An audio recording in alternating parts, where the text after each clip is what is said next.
اس نے جال ڈالا، لیکن مچھلیاں پکڑنے کی بجائے جال بیجوں سے بھرا ہوا تھا۔ میں نے یہ پوچھنے سے پہلے تھوڑی دیر کے لیے دیکھا، یہ کیسے بیج ہیں؟ اس نے میری طرف دیکھا اور مسکرا دیا۔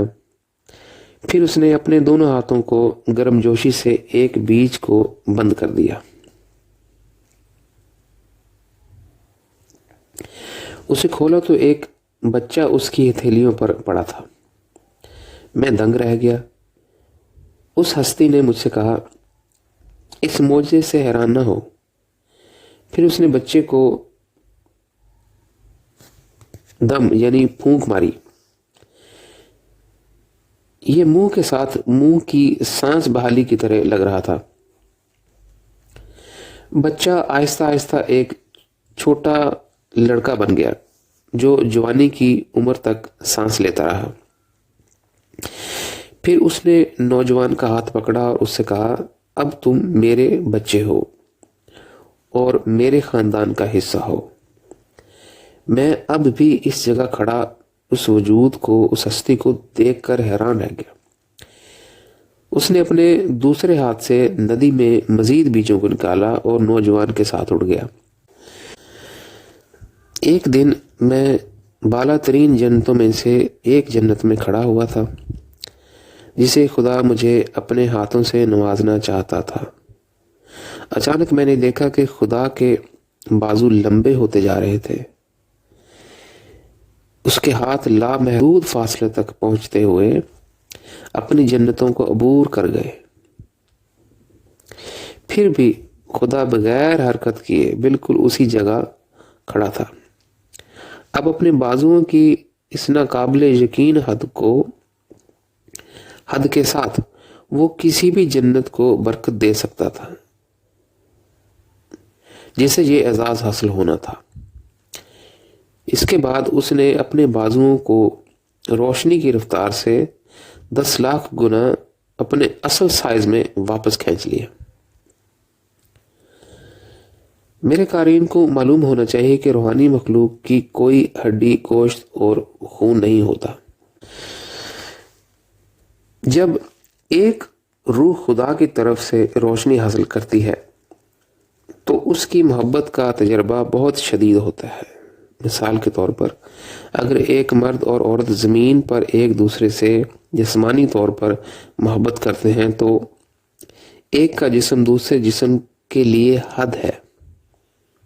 تاہم اگر روشنی سے بھری ہوئی دو روحانی مخلوقات محبت میں ہیں تو روحانی جسم کے ذریعے کوئی حد نہیں ہے۔ ان دونوں مخلوقات کی روشنی ایک دوسرے میں متحد اور بسی ہوئی ہے، تقریباً گویا وہ ایک دوسرے میں ضم ہو گئے ہیں۔ جب تک یہ روحانی مخلوقات محبت میں متحد ہیں انہیں ایک دوسرے سے ممتاز نہیں کیا جا سکتا، کیونکہ روح کی شکل کو پہچانا نہیں جا سکتا۔ تاریک جہانوں کی روحانی مخلوقات یا جسم صرف اندھیرے کو لے جاتے ہیں، نہ کہ خدا کی روشنی کو۔ اگر ان تاریک جہانوں کے دو روحانی وجود ایک دوسرے سے محبت کرتے ہیں، یا اس وقت بھی جب وہ ایک دوسرے کو گلے لگانا چاہتے ہیں، تو یہ ایک تکلیف دہ عمل ہے، کیونکہ خوشی اور لذت جیسے احساسات ان کے لیے عجیب ہیں۔ اس مقام پر میں آسمانی مخلوق کی پیدائش کو بیان کرنا چاہوں گا۔ ایک جنت میں نے بہت سے رنگ برنگی ہستیوں کو اپنی طرف آتے دیکھا۔ جب وہ اترے تو مختلف پرندوں میں تبدیل ہو گئے۔ انہوں نے اپنے پروں کو مور کی طرح پھیلا دیا۔ ان کے پروں پر بہت خوبصورت پینٹنگز بنی ہوئی تھی جن سے کوئی بھی نظریں ہٹانا نہیں چاہتا تھا۔ ان کی چونچوں سے بہت سے بلبلے نکلے جو وہ بڑے اور بڑے ہوتے گئے۔ آپ دیکھ سکتے تھے کہ ان کے اندر کیسے نئے پرندے نشوونما پا رہے تھے، جیسے حمل کے دوران۔ آخر کار وہ کھل گئے اور ان بلبلوں سے طرح طرح کے پرندے باہر نکل آئے۔ میرے ارد گرد بہت سے حلقے بنانے کے بعد وہ بہت ہی خوبصورت بچوں میں تبدیل ہو گئے۔ انہوں نے میرے لیے نہایت شاندار آوازوں کے ساتھ ایک گانا گایا جو میں نے کبھی نہیں سنا۔ گانے کے بعد وہ مختلف سمتوں میں اڑ گئے۔ میں نے فردوس میں تکمیل کے مرحلے کے انگنت جہانوں میں سے ایک کا بھی دورہ کیا۔ میں نے پہاڑوں کو بادلوں میں منڈلاتے دیکھا۔ جب میں اڑ کر ایک پہاڑ پر اترا تو میں نے دیکھا کہ تمام پہاڑوں میں بہت سی غاریں تھیں۔ میں غاروں میں داخل ہوا تو دیکھا کہ وہ سب رنگ برنگے قلعوں کی طرح دکھائی دے رہے تھے۔ یہ سب ایک ہی وقت میں دلچسپ اور رومانٹک تھا۔ یہ قلعے مختلف انبیاء کی رہائش گاہیں تھے۔ پہاڑ انبیاء کے حکم کے مطابق فردوس کے مختلف پر اسرار جہانوں کا سفر کر سکتے تھے۔ انبیاء نے جب بھی کوئی اور جہان دیکھنا چاہا تو وہ اپنی رہائش گاہیں چھوڑ کر نیچے اڑ گئے اور ان جہانوں سے لطف اندوز ہونے کے بعد وہ واپس اپنے غاروں کی طرف اڑ گئے۔ ایک اور جنت میں میں نے انتہائی رنگین روشنی کے ساتھ بہت سی خوبصورت ندیاں دیکھیں اور پانی کی سطح پر خوبصورت رنگین گیندیں تھیں۔ ایک ہستی جو اس جنت میں اڑ رہی تھی اترا اور ان میں سے ایک گیند لے لی۔ اس نے گیند کو پہاڑ کی چوٹی پر لا کر کھولا۔ میری آنکھوں کے سامنے تقریباً 1 کلومیٹر لمبا ایک دلکش قلعہ نمودار ہوا۔ یہ قلعہ کے اندر غائب ہو گیا۔ جب میں کچھ دیر کے لیے ایک نیلی جنت پر کسی ہستی سے ملے بغیر پرواز کر چکا تھا، میں نے دیکھا کہ ایک عورت کرسٹل کی روشنی میں چمک رہی ہے۔ میں اس کے پاس اترا تو وہ مجھے دیکھ کر بہت خوش ہوئی۔ اس نے مجھے ایسے گلے لگایا جیسے وہ مجھے لاکھوں سالوں سے جانتی ہو۔ ہم کچھ دیر آپس میں باتیں کرتے رہے۔ میرے جانے سے پہلے اس نے اپنے تمغے سے ایک ہیرا لیا جو اس کے گلے میں لٹکا ہوا تھا۔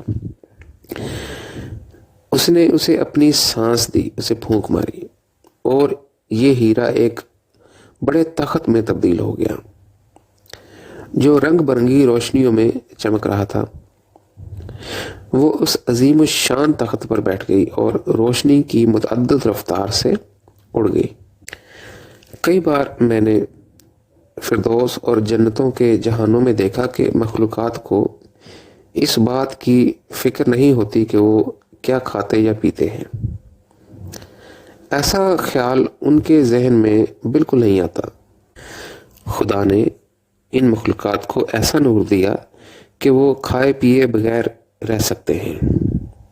جب وہ مزیدار کھانا چاہتے ہیں تو انہیں صرف اس کا آرڈر دینے کی ضرورت ہوتی ہے۔ تھوڑی دیر میں ان کی آنکھوں کے سامنے 1000 قسم کے کھانے ہوتے ہیں۔ اگر وہ کچھ پینا چاہیں تو ایک مثال ان کے سامنے ہزاروں رنگ برنگے لذیذ مشروبات ہوں گے۔ کھانے کے بعد انہیں ٹوائلٹ میں موجود بدبودار اور ہضم نہ ہونے والے کھانوں کی باقیات کو مختلف آوازوں سے خالی نہیں کرنا پڑتا، جیسا کہ زمین پر ہم انسان کرتے ہیں۔ کھانے کے بعد یہ مخلوق عطر کی طرح مہکتی ہے۔ ایسی شاندار خوشبو زمین پر نہیں ملتی۔ تھوڑی دیر بعد عطر کی یہ خوشبو غائب ہو جاتی ہے۔ ان جہانوں میں بہت سے دلکش رنگ برنگے قلعے بھی ہیں جن کا تعلق کسی سے نہیں۔ یہ مخلوق صرف لطف اندوز ہو سکتے ہیں اور قلعوں میں مختصر وقت کے لیے رہ سکتے ہیں اور پھر فردوس یا جنتوں کے کسی اور جہان کی طرف اڑ سکتے ہیں۔ خدا نے مجھے بہت پیار دیا، لیکن مجھے صحیح الفاظ نہیں مل رہے ہیں کہ میں ان جنتوں میں ہونے والے معجزات کے بارے میں اپنے مشاہدات کی معقول وضاحت کر سکوں، اور نہ ہی میں ان کی تصدیق کر سکتا ہوں جو میں نے دیکھا۔ میں اپنے ساتھیوں سے اس طرح کے مشاہدات و تجربات کا اظہار نہیں کر سکتا کہ یہ کیسے ممکن ہے کہ وہ ان کی اپنی فکری وجہ سے سمجھ سکے۔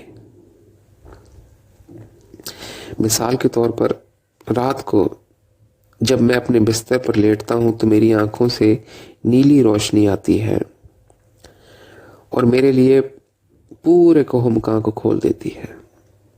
اگلے ہی لمحے میری روح میرے جسم سے الگ ہو جاتی ہے اور میں دیکھ سکتا ہوں کہ میرا جسم گھڑی کی طرح کام کر رہا ہے۔ میری روح بند کمرے کی کھڑکی سے نکل جاتی ہے اور 1 سیکنڈ میں جنتوں کے کسی بھی حصے میں ہو سکتا ہوں۔ یہ حیران کن ہے کہ خدا نے ہمارے اندر کیسا نظام اور کام رکھا ہے۔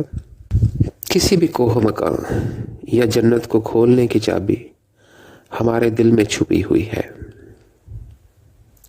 ہم چابی کے لیے باہر کی طرف دیکھتے ہیں کیونکہ ہم نہیں جانتے کہ یہ خاص چابی ہمارے دلوں میں ڈال کر خدا نے ہمیں کیا کمال بخشا ہے۔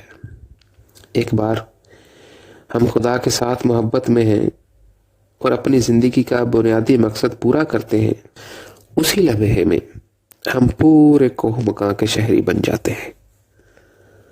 ہماری نظروں سے کوئی چیز پوشیدہ نہیں رہے گی۔ بدقسمتی سے ہمیں خدا کی قدر و قیمت کا اندازہ نہیں ہوا۔ ہمیں اس کی کوئی خبر نہیں جس نے ہمیں زندگی اور پیار دیا۔ پھر یہ کیسے ممکن ہے کہ ہم اپنی قدر جانیں اور یہ کہ ہمارے اندر کیا چھپا ہوا ہے؟ یہ بہت سچ ہے کہ خدا کے بغیر ہر چیز بے مقصد ہے۔ ایک بار جب ہم خدا کو جان لیتے ہیں تو ہر چیز کا گہرا احساس ہوتا ہے اور ہمیں اس خوبصورت تخلیق کی حقیقی قدر کا احساس ہوتا ہے۔ جب میں ان جنتوں پر اٹھتا ہوں تو میرے ہونٹوں سے عام طور پر درج ذیل الفاظ نکلتے ہیں: خدا سے محبت کرو، انسانوں اور دیگر تمام مخلوقات سے محبت کرو، اور اس خوبصورت تخلیق سے محبت کرو جو خدا نے ہمیں لطف اندوز ہونے اور ہمیشہ خوش رہنے کے لیے دی ہے۔ ہر رات میرے مشاہدات اور تجربات مجھے کچھ مختلف اور سائنسی تحقیق کے خلاف بتاتے ہیں۔ ہو سکتا ہے کہ مستقبل میں سائنسدان ہمارے سیارے یا تخلیق کے مزید راز دریافت کریں، اور یہ کہ چیزیں کیسے کام کرتی ہیں۔ کسی بھی طرح سے وہ اس بات کا جواب نہیں دے سکتے کہ یہ چیزیں ہمارے سیارے اور تخلیق میں کیوں ہوتی ہیں۔ میرے صوفیانہ اور پراسرار سفر نے مجھ پر آشکار کیا کہ ایک ہستی ہے جو داخلی اور خارجی، ظاہری اور روحانی مختلف مخلوقات کے وجود کا سبب ہے۔ ذاتی تعلق کے ذریعے اسے دیکھنا اور ملنا ممکن ہے۔ یہ ذاتی تعلق محبت کی جلتی ہوئی آگ اور اس ہستی کی آرزو پر مبنی ہونا چاہیے جو اس کائنات کی پہلی وجہ ہے۔ وہ تمام قارئین جن کے ذہن میں تنقیدی سوالات ہیں کہ یہ وجود کیسے وجود میں آیا، زندگی کیسے شروع ہوئی اور اس تحقیق کا محرک کیا ہے، انہیں میری پہلی کتاب خدا دکھائی دینے والا خدا ہے جو انسانیت پہ ایک مرئی خدا کے طور پر ظاہر ہوتا ہے کا مطالعہ کرنا چاہیے۔ اس میں تخلیق کے عمل کی تمام وضاحتیں اور تفصیلات موجود ہیں۔ میں مذہب سے بہت افسردہ اور مایوس ہوں۔ ایک طرح اس خدا کی عبادت کرتے ہیں اور دوسری طرف میری کتابوں سے کوئی تعلق نہیں رکھنا چاہتے۔ یہ کیسی عبادت اور جہالت ہے؟ خدا ترقی کے بہت سے عمل سے گزرا، لیکن زندگی اس لمحے سے شروع ہوتی ہے جب اس میں جذبات پیدا ہوئے۔ لہٰذا ہم کہہ سکتے ہیں کہ جذبات اور محبت سے ہی زندگی وجود میں آئی۔ اندرونی دنیا میں زندگی ان گنت مختلف تخلیقات اور ابدیت میں چلتی رہتی ہے۔ ان تخلیقات میں محبت کی کئی داستانیں پوشیدہ ہیں۔ ایک وجود جسے ہم خدا کہتے ہیں وہ سب کچھ جانتا ہے اور وہ ظاہری اور باطنی مخلوقات کے لیے حجت ہے۔ خدا کی ایک فطرت جو ہماری نظروں میں عجیب معلوم ہوتی ہے وہ یہ ہے کہ وہ بلیک ہول کے دوسری طرف مسلسل نئی مخلوقات اور تخلیقات پیدا کر رہا ہے۔ وہ نہ کسی سے پوچھتا ہے اور نہ کسی سے مشورہ لیتا ہے۔ یہ خالق کے طور پر اس کی منفرد فطرت کی وجہ سے ہے کہ وہ اپنے فیصلے خود کرتا ہے۔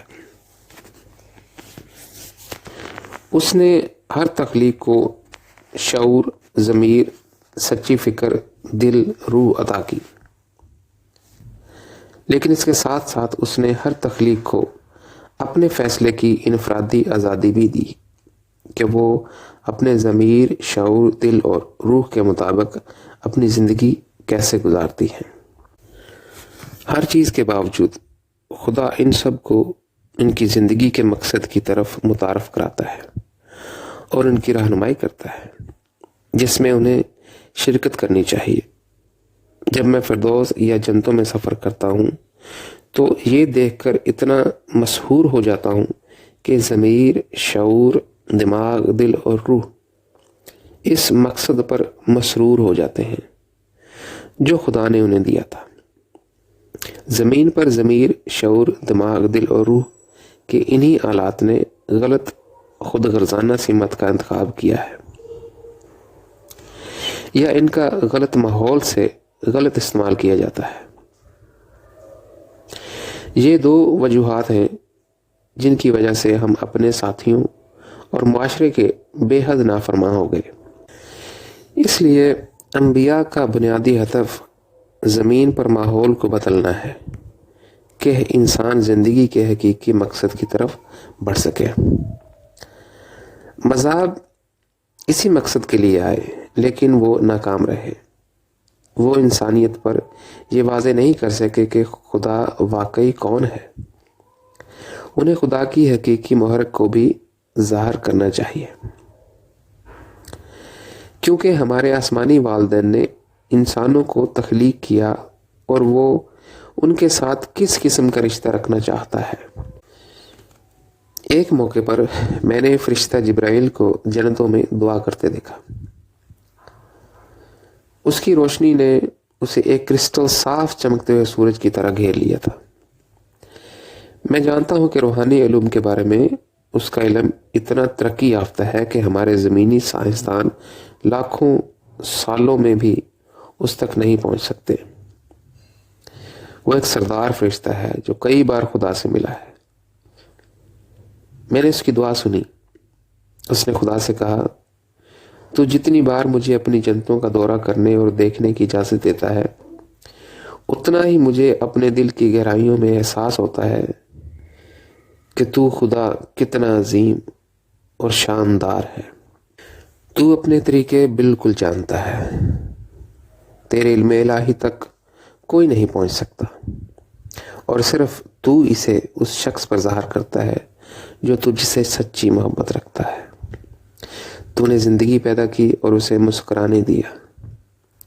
تو نے زندگی میں ایسا الہی راز چھپا رکھا ہے کہ مادہ بھی مادے کی طرف لوٹ جاتا ہے۔ زندگی میں کچھ نہ کچھ ہمیشہ رہتا ہے، یہی روح ہے۔ اے خدا، تو نے مجھے اپنا اتنا الہی علم دیا، پھر بھی میں ابھی ابتدا میں ہوں۔ تو جہاں بھی ہے کوہ مقام میں ہے۔ کوئی روحانی سائنس تیرے قدموں کو نہیں پا سکتی۔ کوئی بھی تجھے اپنے دماغ سے نہیں جان سکے گا۔ بہت کم ہی میں تجھ سے مل سکتا ہوں۔ میں صرف چند لمحوں کے لیے تیرے ساتھ رہ سکتا ہوں۔ جب تیرے لیے میری زبردست محبت میرے دل میں جل اٹھی یہ چند لمحے میری محبت کا سرمایہ ہیں۔ میں جتنا زیادہ تجھے جان گیا میں تیری محبت کا پیاسا ہوتا گیا۔ جب میں اس کی دعا سن رہا تھا تو میری آنکھوں سے بے شمار آنسو ٹپک رہے تھے۔ میں نے اپنے آپ سے پوچھا یہ کیسے ہو سکتا ہے کہ اتنی چمکتی ہوئی کرسٹل رنگ کی روشنی والا فرشتہ اپنے آپ کو ابتدائی کہہ سکتا ہو، حالانکہ اس نے خدا کو جانا اور اس سے کئی بار ملاقات کی۔ میں محسوس کر سکتا تھا کہ اس کے ٹوٹے ہوئے دل کی دعا محبت سے بھری ہوئی تھی۔ اس کے برعکس جب میں ان لوگوں کو دیکھتا ہوں جو حقیقتاً خدا سے کبھی نہیں ملے تو میں سوچتا ہوں کہ وہ اپنے رجعت پسندی پر اتنا مغرور اور گھمنڈ کیوں کرتے ہیں، اور میری نظر میں غیر ترقی یافتہ علم بھی۔ وہ سوچ بھی نہیں سکتے کہ پر اسرار جنتوں کے آسمانی راز کیا ہیں۔ یہ ہمیں بتاتا ہے کہ بنی نوع انسان بہت تنگ نظر ہے اور اس چھوٹے سے سیارے پر بہت محدود زندگی گزارتا ہے۔ ہمیں اس جہالت سے کون نجات دلائے گا؟ ہماری سمجھ، احساسات اور محبت ایک چھوٹے سے دائرے میں چلتی ہے۔ جب ہم روحانی زندگی کے بارے میں پوچھتے ہیں تو سائنس ہمیں کبھی جواب نہیں دے سکتی۔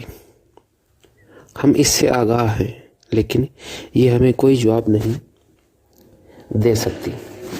جب ہم پوچھتے ہیں کہ زندگی کے تمام پیچیدہ نظام اتنی اچھی طرح سے کیوں کام کرتے ہیں، روحانی سوالات کے جوابات حاصل کرنے کے لیے ہمیں سائنس کی دنیا کو چھوڑ کر روحانی زندگی اور قلب کے دروازے پر دستک دینا ہوگی۔